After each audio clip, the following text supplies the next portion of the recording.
Okay, so we're going to go ahead and start working on value scales. And so what we need is we need pure pigment. So we're going to use red, and then we're going to squeeze a little bit of white and a little bit of black. Notice that you don't need a lot of black, so you can just squirt very little of it. You can always go back and get more if you really need it. So what I'm going to do first is just do the hue by itself. So I'm going to load up my brush. So let me make sure you can actually see it. A little bit of paint on both sides. I don't want to jab it in there. I want a nice chisel to the brush. And then what I'm going to do is I'm going to paint on top of the box that says red. I'm going to go ahead and put in the red color. So try to practice staying on the lines the best you can. If you go out a little bit, it's not that big a deal, but you want that practice. So just a nice thin coat to begin with. This primary red is kind of pinkish, so it might not look as dark as you want it to be. You might have to put a second coat. Okay, so I would not give it a second coat until it dries.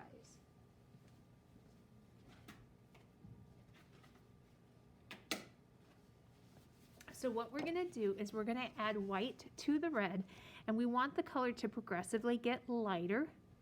And at the very end, we're going to use pure white. So we're going to clean our brush really, really well. So notice it's not a bunch of dark pinks and then becomes white, that it goes from a dark pink to a middle pink to a light pink. And so that's what you want to make sure that you do. When you are mixing your colors, I would suggest, right, taking it off to the side. Right, take it off to the side, clean your brush, maybe with a paper towel, and then add just a little bit of white at a time, and then stir it up. And you want to stir it up so that there's no streaks.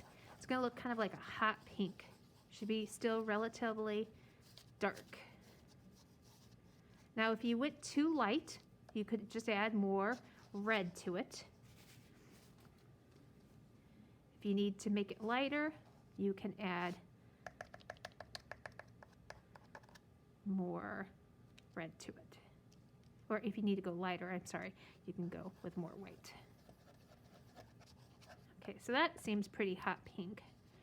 Let's see. Maybe add a little bit more red, make it a little bit darker. Okay, so now what I'm going to go ahead and do is clean my brush really, really well. And then I'm going to want to get rid of as much of the water as possible, because if I have too much water in the paintbrush, it's going to make the color more transparent, and I'll have to do more layers. So we'll make it nice and dry. Then I'm going to load up the brush. And then I'm going to go ahead and put in the next color. So because I have white in this, it is going to be more opaque. And so the nice thing about adding white to a color is that you often use less layers of it. You don't have to keep putting layer by layer. Sometimes it covers enough. And that's the miracle of white. Okay, so we want to make sure it's a little bit lighter. Now, make this a little bit bigger so you can see the palette a little bit better.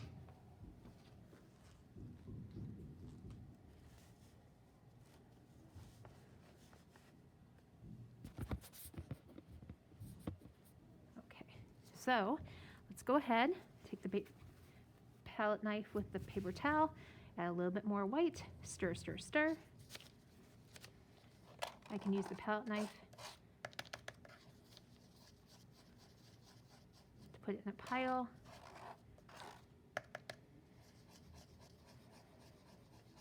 Now remember, I don't want to go too light too fast, so if you feel like you did too much white, you could always add a little bit of the red and stir it up. But you want to make it sure you have it so there's no streaks.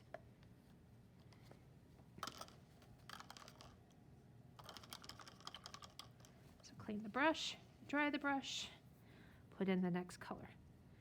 So you're going to do this for all of the 7 boxes in your value scale.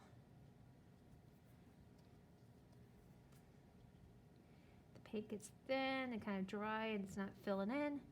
It means you need more paint.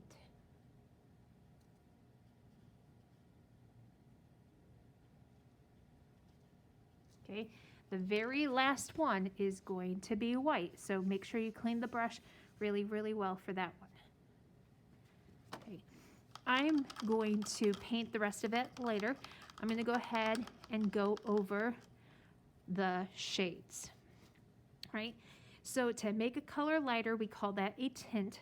To make a color darker, we call that a shade. When it comes to remembering the difference, because a lot of times people just say shades, when you shade with pencil, remember that it gets darker, and so that helps me remember the difference between the two.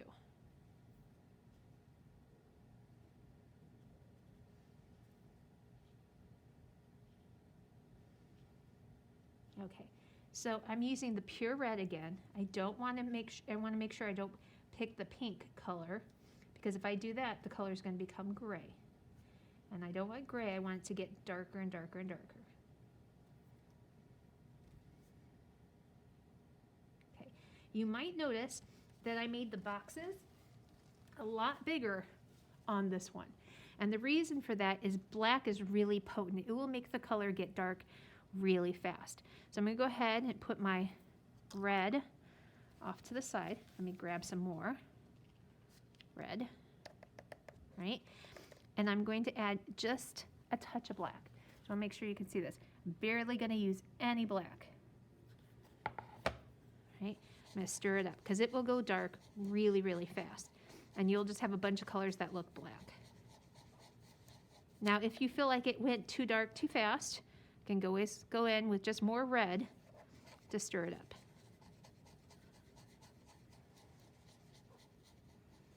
So it's going to be a little bit pasty because this primary red looks like it's a little tinted. It looks like it has a little bit of white in it already. So I'll load up the brush and I'll put in this darker color. I think I should have cleaned my brush a little bit better. I feel like I have some water in here so you can see how transparent this color is getting. So I'm just going to paint it kind of flat, and then I'll have to go give that another coat. Maybe I use my paintbrush to kind of get rid of some of that water. So it's a nice flat color. Okay, so I'm going to give that a second coat. So what I'm going to do is just take a little bit of it, right, off to the side so I can use it again. And then I'm going to add more black. So this time I'm going to use my brush, and I can use my brush to stir up. I just want to make sure that if I'm using my brush to stir it up, that I don't have too much paint on the bristles, because it will be blobby and, you know, go out of the edges, right? So I'm going to go in here, paint in the next color, making sure that it looks like it's darker than the second one.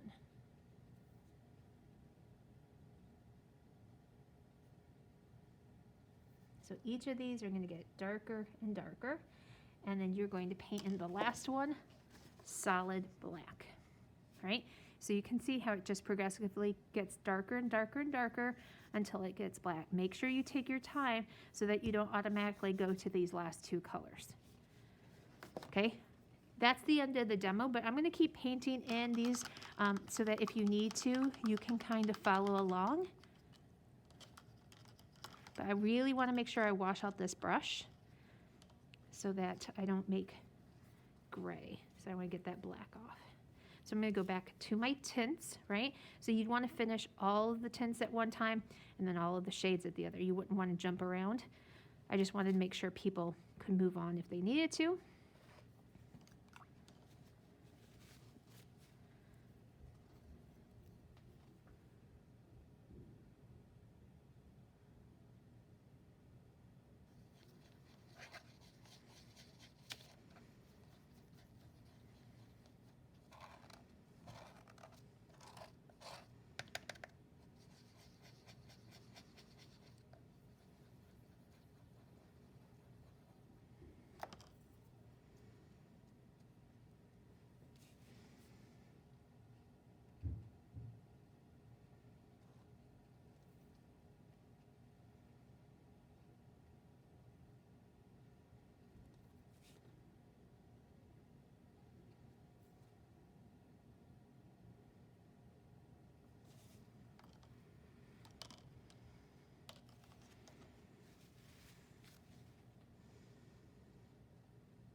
Now if you got a lot of paint in the bristles, kind of tap it onto the palette a little bit and it'll take some off.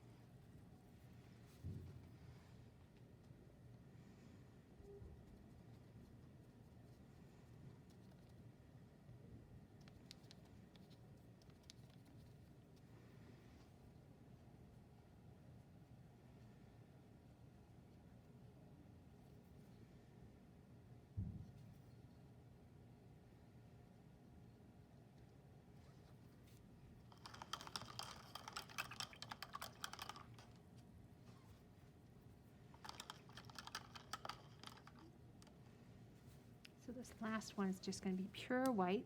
So make sure your bristles are really clean. Make sure your paint is clean.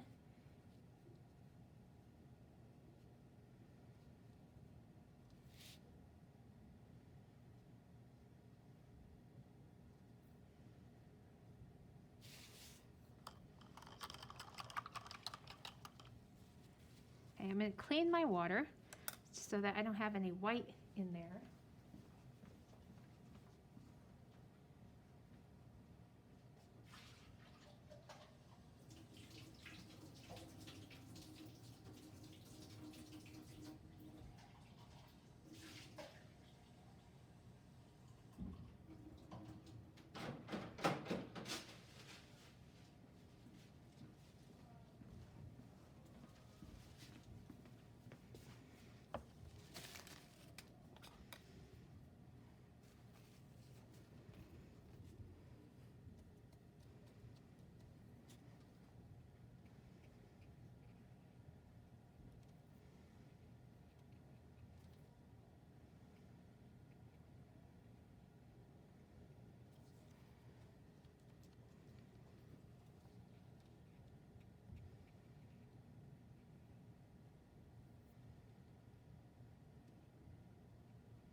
Oh, look what I did. Way too dark.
putting plain black at the end as a comparison.